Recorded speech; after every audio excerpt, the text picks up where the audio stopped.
Standing in my childhood living room, surrounded by aunts, uncles, and cousins I had not seen in months, I never imagined my own mother would choose that moment to destroy me.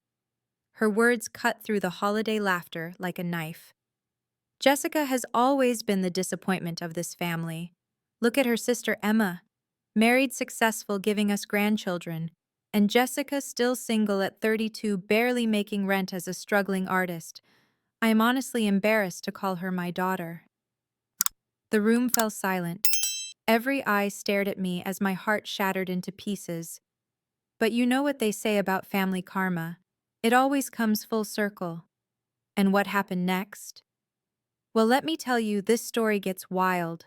Before we dive into how I discovered the shocking truth about my perfect sister and got my revenge, drop a comment below. Where are you watching from? And if you love stories about family drama with satisfying endings, smash that like button and subscribe, because this tale of betrayal and justice will blow your mind. Trust me, you will want to stick around for this roller coaster. 3 days after that humiliating family gathering, I was still reeling from my mother's public character assassination. I had barely eaten, couldn't focus on my art, and kept replaying her words in my head. That Wednesday morning, I decided to visit my grandmother, the only family member who had always believed in me. Grandma Rose lived in the same house where my mother had grown up, and she had always been my safe haven. When I knocked on her door, I found her sitting at her kitchen table with a worried expression and a stack of papers spread before her. "Jessica, sweetheart, I am so glad you are here," she said, her voice trembling. "I need to show you something important, something about your sister Emma." My grandmother had always handled her own finances meticulously, but lately she had been struggling with her monthly bills. Emma had volunteered to help manage Grandma's accounts 6 months earlier, claiming she wanted to ease the burden on our aging grandmother. What my grandmother discovered that morning would change everything I thought I knew about my perfect sister. The bank statements told a devastating story. Over the past 6 months, Emma had systematically transferred money from my grandmother's savings account into her own.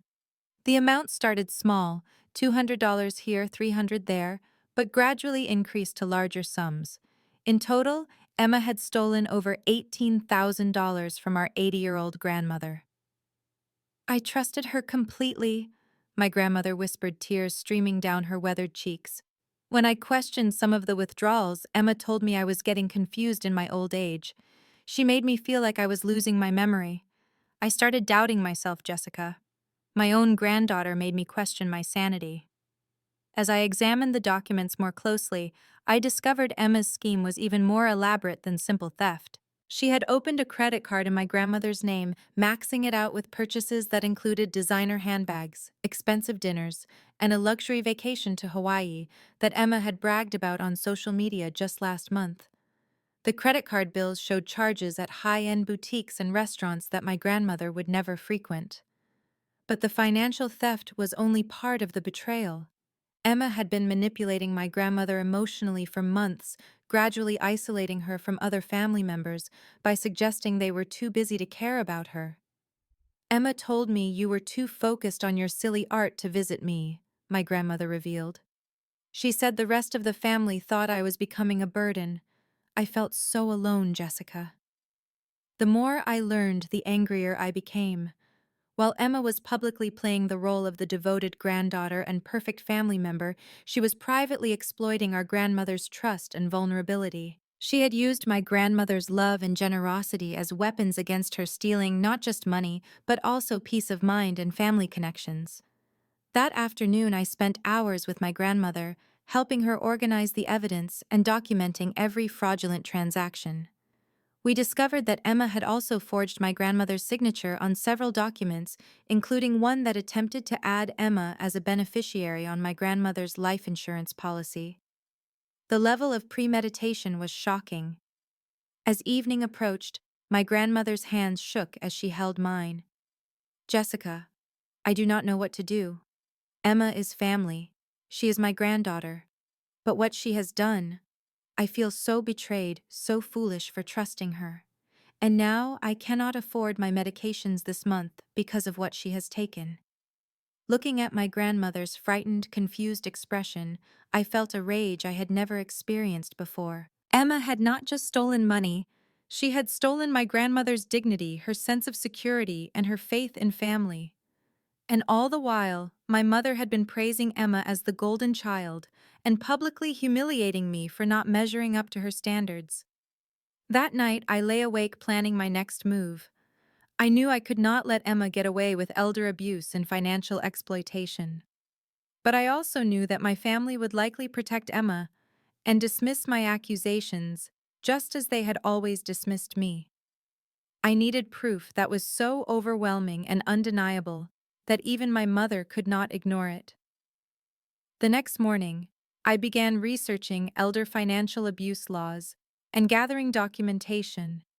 I photographed every bank statement, every forged signature, every fraudulent credit card charge. I created a timeline of Emma's theft and a detailed accounting of every stolen dollar. I also reached out to my grandmother's bank to report the fraudulent activity and request additional documentation. As I worked, I thought about my mother's words from the family gathering. She had called me a disappointment while praising Emma as the perfect daughter. The irony was devastating. The daughter she was ashamed of was trying to protect our grandmother, while the daughter she was proud of was systematically destroying an elderly woman's financial security. By the end of that week, I had built a comprehensive case against Emma.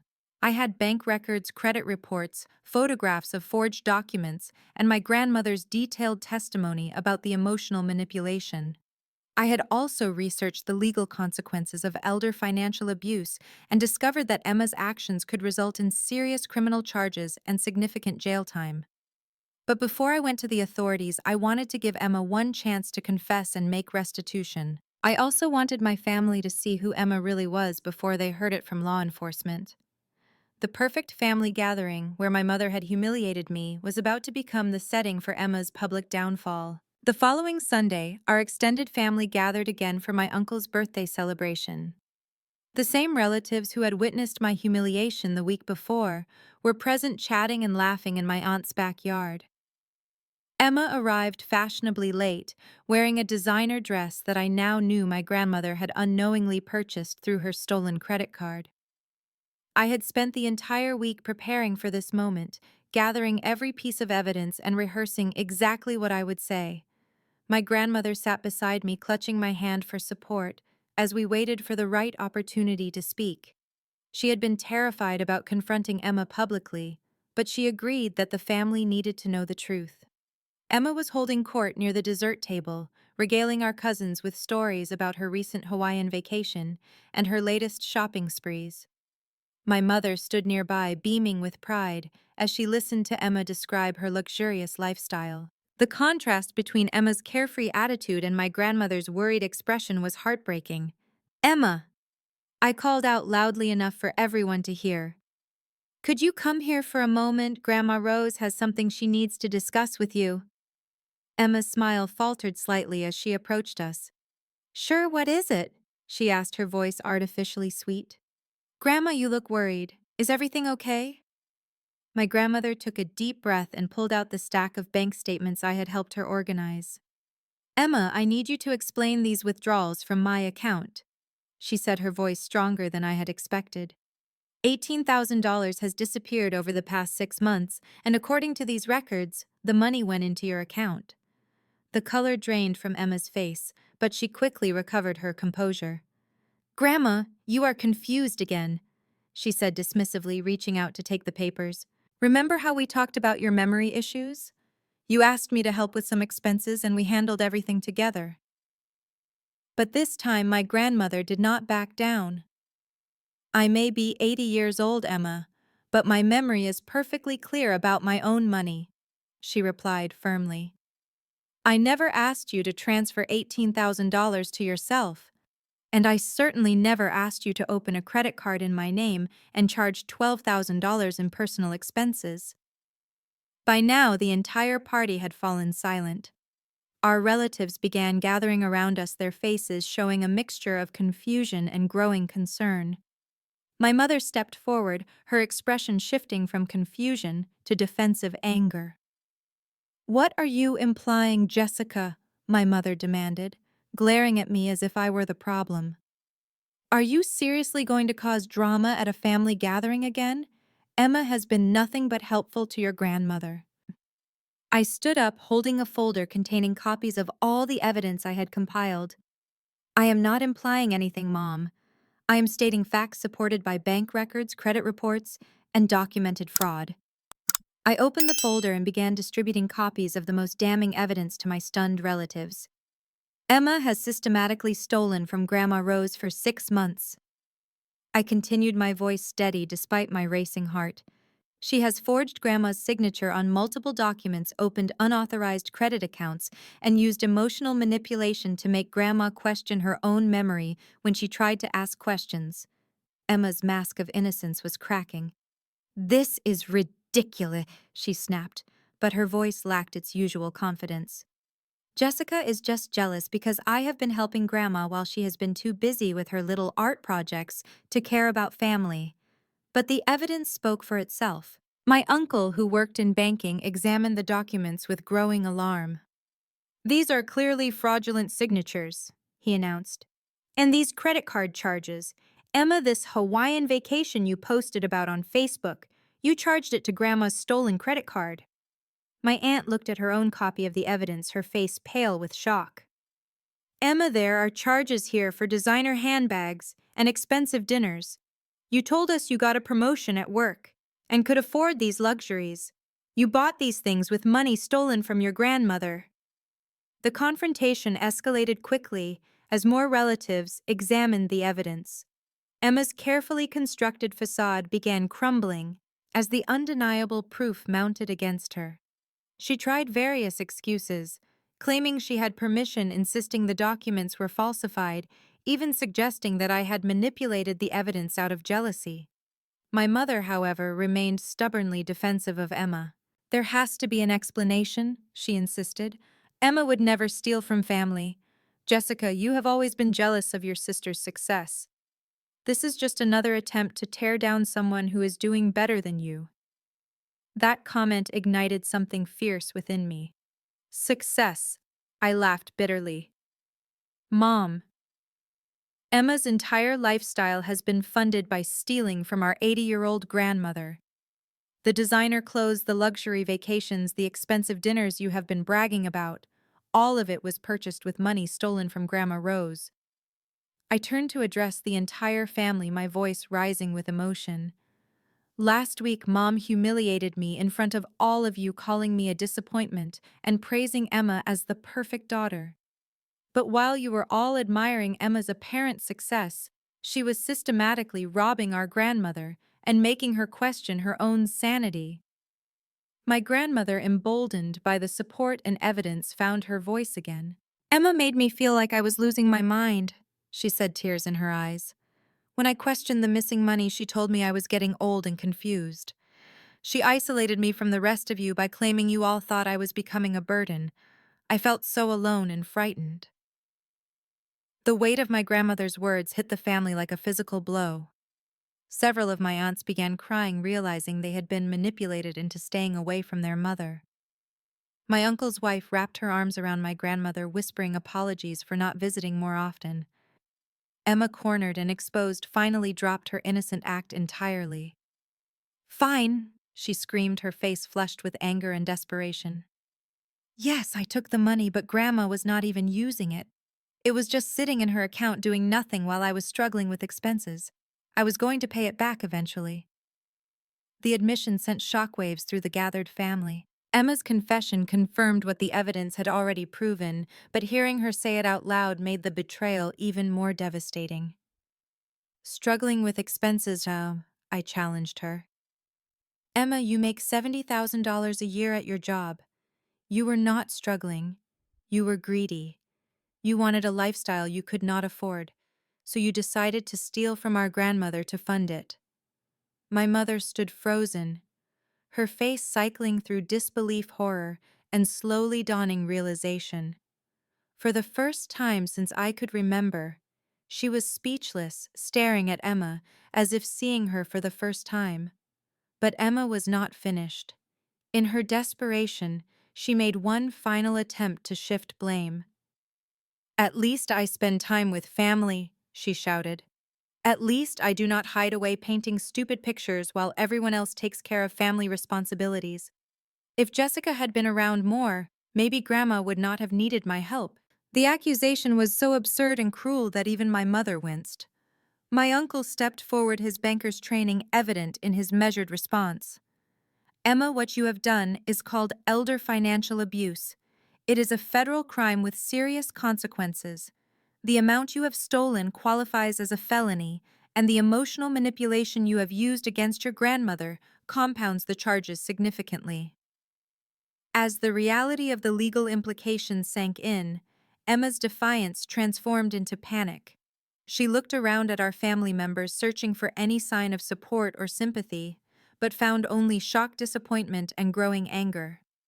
The birthday celebration had become a crime scene, and Emma had been exposed as the criminal. But this confrontation was only the beginning of my quest for justice. I had much more evidence to reveal, and Emma's confession had just provided me with the ammunition I needed for the next phase of my plan. The aftermath of Emma's public confession created chaos within our family, but it also opened doors I had not expected. Over the next few days, relatives who had witnessed the confrontation began reaching out to me with their own concerns and observations about Emma's behavior. My cousin Marcus called me Tuesday evening, his voice heavy with regret. Jessica, I should have said something sooner. Last Christmas, Emma asked to borrow $3,000 for what she claimed was a medical emergency. She promised to pay me back within a month, but it has been over a year now and she keeps making excuses. After seeing those bank statements, I realized she never had any intention of repaying me. By Wednesday, I had received similar calls from 4 other family members.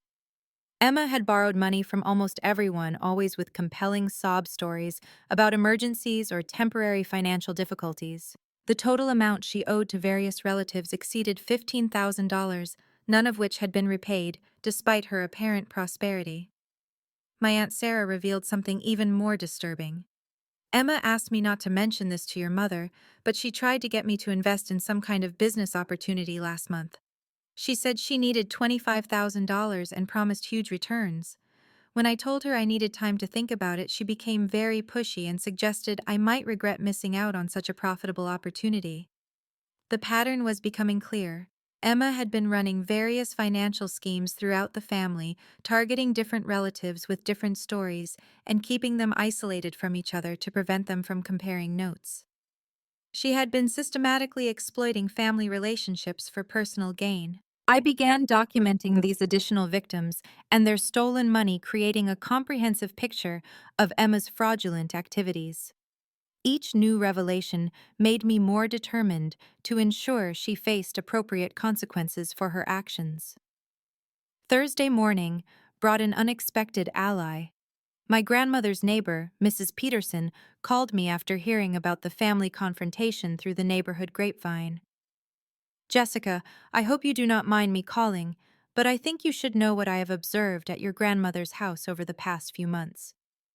Mrs. Peterson had noticed Emma visiting my grandmother at unusual hours and staying for extended periods. She would arrive with official-looking papers and spend hours at the kitchen table with your grandmother.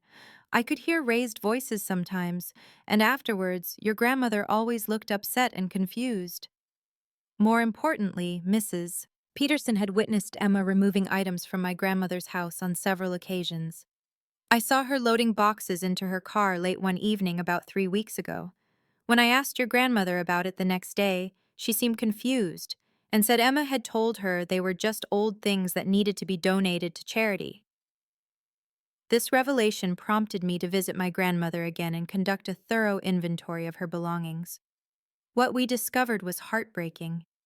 Emma had taken numerous valuable items from the house, including my grandmother's jewelry collection, antique china, and even some furniture pieces that had been in the family for generations.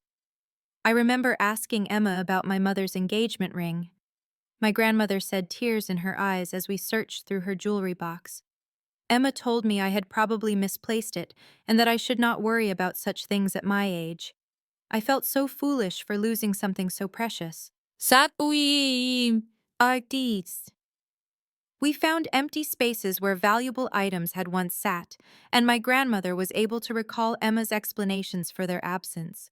all variations of confusion, misplacement, or charitable donation.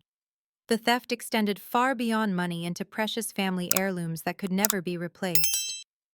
I contacted a private investigator that afternoon, a retired police detective named Frank Morrison, who specialized in elder abuse cases.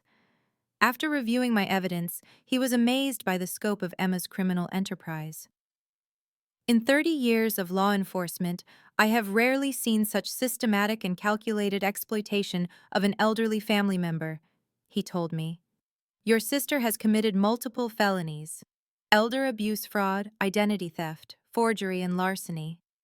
The evidence you have compiled is more thorough than most police investigations. Frank helped me organize the evidence into a formal criminal complaint and advised me on the legal processes involved in prosecuting elder abuse cases. He also connected me with a victim's rights advocate who could help my grandmother navigate the emotional trauma of being exploited by her own family member. But Frank also warned me about the challenges ahead. Family members often pressure elderly victims not to press charges against relatives, he explained. Your sister will likely try to manipulate your grandmother into dropping the charges, and other family members might pressure you to handle this privately to avoid family scandal. His prediction proved accurate. By Friday, I began receiving calls from relatives urging me to reconsider involving law enforcement. My mother finally broke her silence with a tearful phone call that evening. Jessica, I know what Emma did was wrong, but she is still family, my mother pleaded. Cannot we handle this privately? Pressing criminal charges will destroy her life and tear our family apart. She has learned her lesson from being exposed at the party. The conversation was surreal. The same mother who had publicly humiliated me for being a disappointment was now begging me to protect the daughter who had systematically robbed her own grandmother. Mom Emma has committed serious crimes against a vulnerable elderly person, I replied firmly. She has stolen over $30,000 when we include the money borrowed from other relatives. She has forged legal documents and emotionally abused Grandma. This is not a family dispute. This is criminal elder abuse. My mother's response revealed the depth of her favoritism and denial. But Emma has always been the responsible one. She must have had good reasons for what she did. Maybe she was trying to protect the money for the family or invest it wisely. You have always been jealous of Emma's success, and now you are using this situation to hurt her. The phone call ended with my mother hanging up on me when I refused to drop the charges. But her attempt to protect Emma only strengthened my resolve. If my mother could not see the severity of what Emma had done, then the legal system would have to provide the accountability that our family refused to enforce. Saturday brought another unexpected development. Emma herself called me her voice, alternating between false sweetness and barely contained rage. Jessica, we need to talk, she began. I know you are upset about the money situation, but we can work this out between us. I have already started paying Grandma back, and I can set up a payment plan for the rest. There is no need to involve lawyers and police in a private family matter. I let her talk, recording the conversation on my phone, as Frank had advised me to do. Emma's words provided additional evidence of her guilt and her ongoing attempts to manipulate the situation. Look, maybe I made some mistakes with the paperwork and authorizations, she continued. But my intentions were good. I was trying to help Grandma manage her finances more efficiently, and honestly, some of that money would have just gone to scammers or been wasted on unnecessary expenses if I had not stepped in to protect it. The audacity of her justifications was staggering. Emma was actually trying to frame her theft as protective financial management, while simultaneously offering to pay back money she had just claimed was legitimately managed. When I told her that criminal charges had already been filed and that her call was being recorded, Emma's mask slipped completely. You vindictive bitch, she snarled. You have always hated me because everyone likes me better. Now you are going to destroy my life because you cannot stand seeing me successful and happy. Emma, I replied calmly. Your life is being destroyed by your own criminal actions, not by my decision to protect our grandmother. You chose to steal from an elderly woman. You chose to forge documents and manipulate someone who trusted you. These are the consequences of your choices. The call ended with Emma screaming threats and accusations before hanging up. But her words had been recorded, providing even more evidence of her guilt and her complete lack of remorse for the harm she had caused. By the end of that week, I had built a comprehensive case against Emma with documentation that exceeded what most professional investigators compile. I had bank records, witness statements, recordings of her confessions, and threats, inventories of stolen property, and testimony from multiple victims. But I also had something more valuable: a network of family members who were finally seeing Emma's true character and supporting my grandmother's quest for justice. The perfect daughter was about to discover that her crimes had consequences and her victims were no longer willing to protect her from accountability. The stage was set for the next phase of this drama, where Emma would face the full weight of the legal system and discover that family loyalty had limits when it came to elder abuse and systematic fraud. 2 weeks into the legal proceedings, just as I thought our case against Emma was bulletproof, my carefully constructed alliance began to crumble from within. The betrayal came from the person I had trusted most: my uncle David the banker, who had initially helped validate Emma's fraudulent documents. It started with a phone call on a Tuesday morning that would shatter my confidence completely. My grandmother's voice was shaking as she explained that Uncle David had visited her the previous evening with some very concerning news. "Jessica, David says the prosecutors might not be able to prove Emma intended to steal the money," my grandmother said, confusion evident in her voice. "He showed me some legal documents that suggest Emma might have just made honest mistakes with the paperwork. He thinks we should drop the charges and handle this privately within the family." My stomach dropped as I realized what was happening. Uncle David, who had access to all our evidence and strategy discussions, was actively working to undermine the case. When I pressed my grandmother for more details, the scope of his betrayal became clear. David had told my grandmother that pressing criminal charges would likely result in her having to testify in court multiple times, facing aggressive cross-examination from Emma's defense lawyers who would try to make her look confused and unreliable. He painted a picture of a lengthy, traumatic legal process that would destroy the family and leave my grandmother emotionally devastated. He says Emma's lawyer already found inconsistencies in my testimony. My grandmother continued, her voice growing smaller. "David showed me notes where I apparently gave different dates for when certain things happened. He thinks the defense will use my age against me and make me look like an unreliable witness." I immediately called Uncle David, my anger barely contained, as I demanded an explanation for his interference. His response revealed a calculated betrayal that cut deeper than Emma's original theft. "Jessica, I am trying to protect this family," he said, his banker's voice calm and measured. "Emma's defense team contacted me yesterday.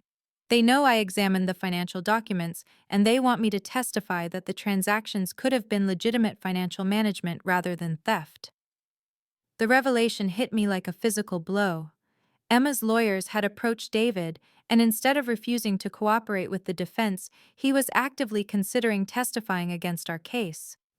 They pointed out some valid concerns. David continued, apparently oblivious to how his words were destroying me. "Emma does have some financial training from her job, and elderly people often need help managing their money. A good defense attorney could argue that Emma was just being overly helpful, without proper authorization, rather than deliberately stealing." I could not believe what I was hearing. "David, you saw the forged signatures yourself. You confirmed that the credit card accounts were opened fraudulently. How can you possibly suggest that stealing $18,000 and opening unauthorized credit accounts was just being helpful?" But David had already made his decision. "The family needs to stick together," he said. "Emma has learned her lesson from being exposed publicly. She has already started paying Grandma back, which shows good faith. If we pursue criminal charges, it will destroy her career and tear apart our family permanently." Over the next few days, David's betrayal had devastating consequences for our case. He used his banking expertise and family influence to systematically undermine the evidence I had worked so hard to compile. He suggested alternative explanations for Emma's actions that cast doubt on her criminal intent. He convinced several family members that pursuing charges was vindictive and unnecessary. Most damaging of all, he managed to convince my grandmother that testifying would be too traumatic and that she should consider dropping the charges. The elderly woman who had found the courage to stand up to Emma's abuse was now second-guessing herself because a trusted family member was telling her she was making a mistake. The prosecutor assigned to our case called me Friday afternoon with troubling news. Ms. Rodriguez, I understand that key family members are now expressing reluctance to cooperate with our investigation. Your Uncle David contacted our office to suggest that this matter might be better handled through civil rather than criminal proceedings. I felt my carefully constructed case slipping away. But we have overwhelming evidence of criminal activity, I protested. Emma confessed publicly to stealing the money. We have documented fraud, forgery, and elder abuse. The prosecutor's response revealed the harsh reality of family crime cases. Evidence is only part of a successful prosecution. We also need willing victims and cooperative witnesses. If your grandmother decides not to testify, or if family members suggest she is confused or unreliable, it becomes much harder to prove criminal intent beyond a reasonable doubt. That weekend brought the worst betrayal yet. My mother called to inform me that the family had held a meeting, without inviting me, to discuss the situation. The decision was unanimous. They wanted me to drop the criminal charges against Emma. Everyone agrees that you have made your point, my mother said, her voice carrying the same dismissive tone she had used to humiliate me weeks earlier. Emma has been publicly embarrassed and has learned her lesson. David thinks continuing with criminal charges will hurt the whole family's reputation and put unnecessary stress on your grandmother. The irony was crushing.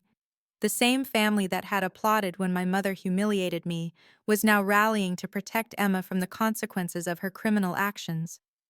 The daughter they had called a disappointment was being pressured to abandon her quest for justice to protect the daughter who had systematically robbed their elderly mother. But the final blow came when my grandmother herself called me Sunday evening. Jessica, I have been thinking about everything David said, and maybe he is right. I do not want to spend months in courtrooms reliving this horrible experience. Emma says she is sorry and she has started paying me back. Maybe we should just let the family heal. Hearing my grandmother's defeated voice broke something inside me. David's manipulation had been so effective that the victim was now protecting her abuser. The woman who had courageously confronted Emma's theft was now afraid to seek justice because her own family had convinced her that doing so would cause more harm than good. I spent that night staring at the ceiling, feeling like I had failed completely. Emma had stolen from our grandmother, manipulated her emotionally, and committed multiple felonies. But through a combination of family pressure and strategic betrayal, she was going to escape meaningful consequences. David's betrayal was particularly devastating because he had used his position of trust and expertise to undermine justice from within. He had seen all the evidence confirmed Emma's guilt and then used his insider knowledge to help her escape accountability. By Monday morning, I felt defeated and isolated. My alliance had crumbled, my grandmother was wavering, and my family was united in protecting Emma rather than seeking justice. It seemed like Emma's crimes would be swept under the rug and she would face nothing more than mild embarrassment and voluntary restitution. But sometimes when things look darkest, unexpected allies emerge from surprising places.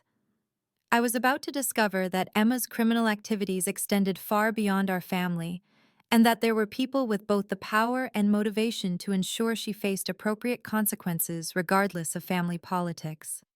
The betrayal I had just experienced was devastating, but it was also about to lead me to allies who would change everything and finally deliver the justice that Emma's victims deserved. Monday morning brought a phone call that would completely transform my seemingly hopeless situation. The caller identified herself as Detective Sarah Williams from the Financial Crimes Division, and her words sent my heart racing with renewed hope. Ms. Rodriguez, we understand you have been investigating elder financial abuse involving your sister Emma Martinez. We would like to meet with you this afternoon to discuss some related cases we have been building that might interest you. When I arrived at the police station that afternoon, Detective Williams introduced me to a team of investigators who had been tracking Emma's criminal activities for several months as part of a larger investigation into financial fraud schemes targeting elderly victims. Your sister has been on our radar since last December, Detective Williams explained, spreading files across the conference table. We have been investigating a network of financial predators who target elderly people through various social and family connections. Emma's name appeared in multiple victim reports, but we needed more evidence to build a solid case. The scope of Emma's criminal enterprise was far more extensive than I had imagined. The police had documented at least 12 elderly victims beyond my grandmother, all of whom Emma had met through various social connections, volunteer activities, and professional relationships.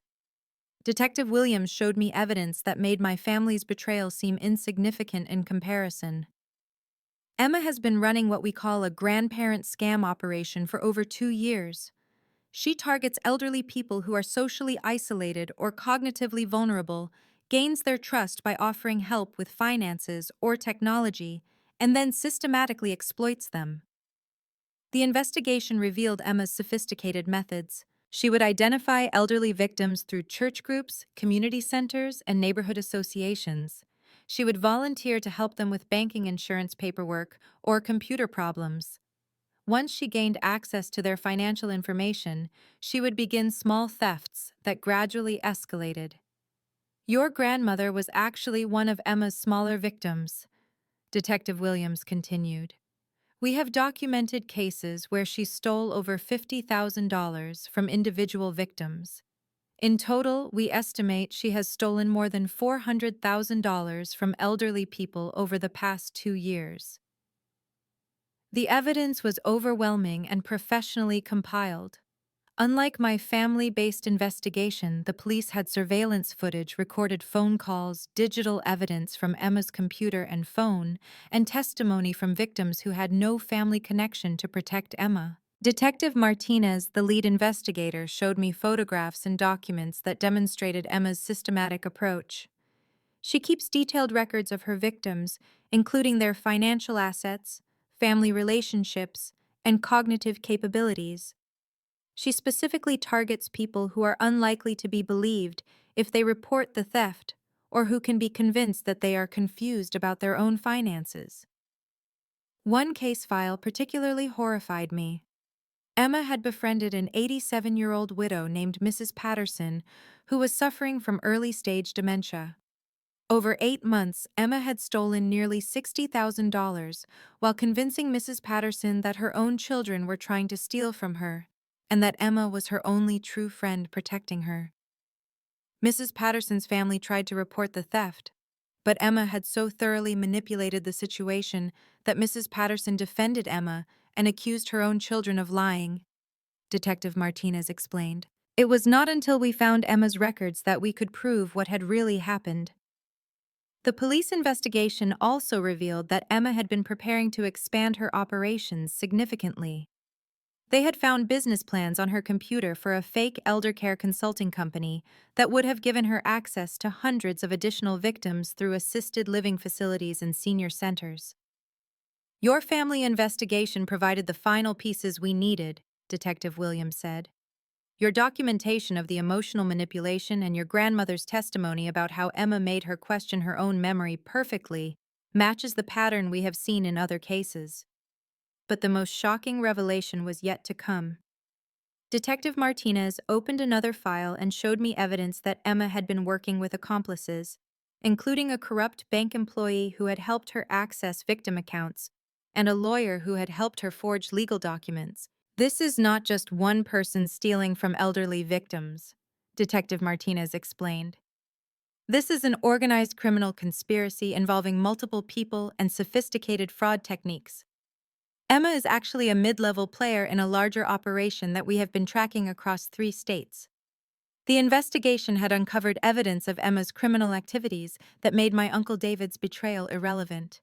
The police did not need reluctant family witnesses or complicated family dynamics. They had digital evidence, financial records, victim testimony from people Emma had no power to manipulate, and documented proof of systematic criminal enterprise. "We will be arresting Emma tomorrow morning," Detective Williams informed me. "We have enough evidence for multiple felony charges, including elder abuse, wire fraud, identity theft, conspiracy, and money laundering. She is looking at significant federal prison time." But the investigators wanted more than just Emma's arrest. They wanted to dismantle the entire criminal network she was part of, and they needed my help to do it. "We believe Emma will try to negotiate a plea deal by providing information about her accomplices and the broader criminal organization," Detective Martinez explained. "But we need leverage to ensure she cooperates fully. Your family's case and your grandmother's testimony provide that leverage." The police asked me to convince my grandmother to maintain her cooperation with the criminal case, explaining that her testimony was crucial, not just for prosecuting Emma, but for protecting other elderly victims and dismantling a criminal network that was operating across multiple states. When I called my grandmother that evening to share this information, her response showed that the woman I had always admired was still there beneath the confusion and fear that my family had created. "Jessica, if Emma has been hurting other elderly people the way she hurt me, then we have to stop her," my grandmother said, her voice growing stronger. I was feeling guilty about pressing charges against my own granddaughter, but if she has been doing this to other grandmothers who do not have family to protect them, then she needs to be stopped. That night, I called Uncle David to inform him that his betrayal had been rendered meaningless by the federal investigation. His response revealed just how misguided his family protection strategy had been. "Jessica, you do not understand the bigger picture," he insisted. "If Emma goes to prison, it will destroy our family's reputation in the community. People will question how we could have raised someone capable of such things." I could not believe he was still prioritizing family image over justice for multiple elderly victims. "David, Emma has stolen hundreds of thousands of dollars from vulnerable elderly people. She has caused psychological trauma to dozens of victims. This is not about family reputation. This is about stopping a predator who happens to be related to us." Tuesday morning's news confirmed that the nightmare was finally ending. Detective Williams called to report that Emma had been arrested at her apartment with overwhelming evidence of her criminal activities. The search warrant had uncovered additional victim records, stolen documents, and evidence of the broader criminal conspiracy. Emma tried to claim that her activities were just family financial management that got out of hand, Detective Williams reported. But when we showed her the evidence of 12 other victims and her conspiracy records, she realized the futility of her position.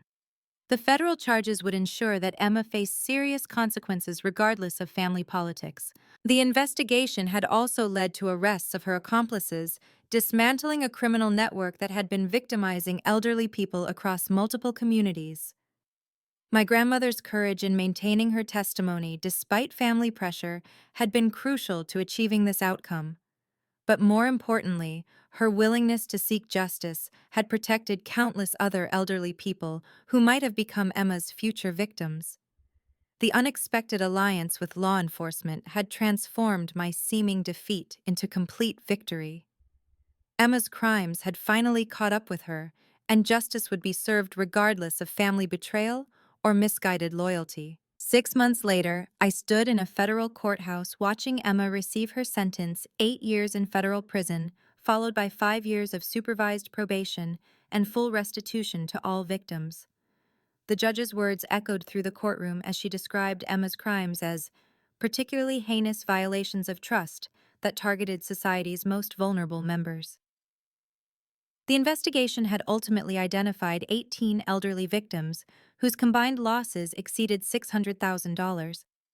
Emma's detailed victim records, which she had foolishly kept on her computer, provided investigators with a comprehensive map of her criminal enterprise spanning 3 years of systematic elder abuse. The broader criminal network had been completely dismantled. Emma's accomplices received sentences ranging from 3 to 12 years, and new legislation was passed requiring enhanced background checks for anyone providing financial services to elderly clients. My grandmother's courage in testifying had literally changed laws to protect future victims. But the most satisfying moment came during the victim impact statements. Mrs. Patterson, the elderly widow Emma had manipulated while suffering from early dementia, spoke with remarkable clarity about how Emma's betrayal had affected her family relationships and sense of security. This young woman convinced me that my own children were trying to steal from me, Mrs. Patterson said, tears streaming down her face. She isolated me from my family and made me question my own mind.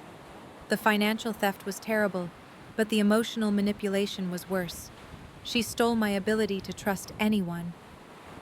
My grandmother also testified, her voice strong and clear, as she described Emma's systematic exploitation and manipulation. She used my love for her as a weapon against me, my grandmother said. She made me feel confused and helpless when I questioned her actions. No elderly person should have to experience that kind of betrayal from someone they trust. When the sentencing was complete, Detective Williams approached me outside the courthouse. Your documentation and your grandmother's courage to come forward were crucial to this prosecution, she said. But more importantly, your willingness to seek justice despite family pressure protected dozens of other elderly people who might have become victims. The financial restitution process took several more months, but eventually my grandmother recovered most of her stolen money, along with damages for emotional distress.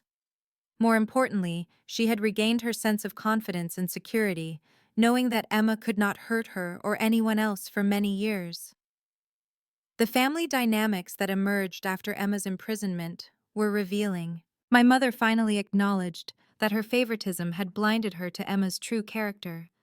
Though she struggled to accept responsibility for the years of dismissing my concerns and praising Emma's apparent success. I always thought Emma was the responsible one because she seemed so successful, my mother admitted during a difficult conversation 6 months after the sentencing. I realize now that I was judging you unfairly while completely missing who Emma really was. I am sorry for humiliating you at the family gathering and for not listening when you tried to protect your grandmother. Uncle David's betrayal had lasting consequences for his relationship with the family. Several relatives, particularly those who had also been financially victimized by Emma, never forgave him for trying to help her escape accountability. His misguided attempt to protect family reputation had ultimately damaged his own standing within the family permanently. But the most meaningful outcome was the relationship I developed with my grandmother during this process. Working together to seek justice had created a bond stronger than we had ever shared before. She moved into a senior living community where she felt safer and more connected to peers who understood her experiences. Jessica, you saved my life, she told me one afternoon as we sat in her new apartment. Not just from Emma's theft, but from the loneliness and confusion she was creating. You gave me back my voice and my dignity. The experience also transformed my own life in unexpected ways. The private investigator Frank Morrison offered me a position with his firm, specializing in elder abuse investigations.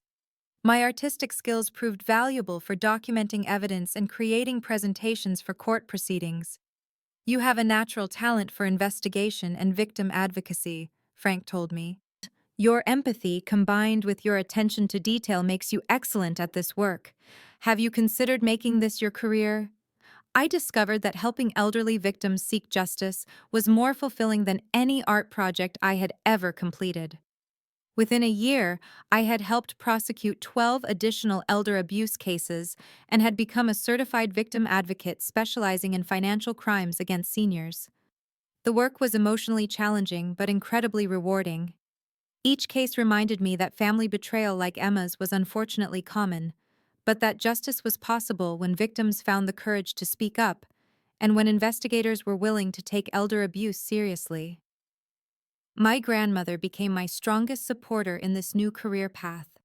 She volunteered with senior advocacy groups sharing her story to help other elderly people recognize and report financial exploitation. Her willingness to speak publicly about her experience helped educate countless seniors about protecting themselves from predators. Emma thought she could take advantage of me because I am old, my grandmother said during one of her community presentations. But age does not mean powerless. With the right support and information, elderly people can protect themselves and seek justice when they are victimized. The family gathering where my mother had originally humiliated me now seemed like a different lifetime. The woman who had once called me a disappointment now proudly tells people about my work protecting elderly victims. The contrast between Emma's criminal career and my advocacy work had finally made clear which daughter was truly worthy of pride. 2 years after Emma's sentencing, I received a letter from her in prison. She claimed to have found religion and wanted to apologize for her actions. But her letter focused more on her own suffering in prison than on the harm she had caused her victims, revealing that she still did not truly understand the magnitude of her crimes. I never responded to that letter. Emma had chosen her path when she decided to exploit vulnerable elderly people for personal gain. The consequences she was experiencing were the direct result of her criminal choices, not unfortunate circumstances that deserved sympathy. Instead, I focused my energy on the chosen family I had built through my advocacy work.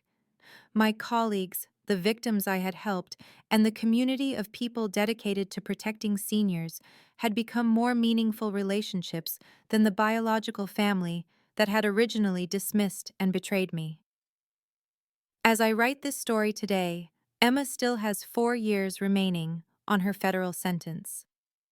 My grandmother, now 83, continues her advocacy work and maintains her independence with appropriate support systems.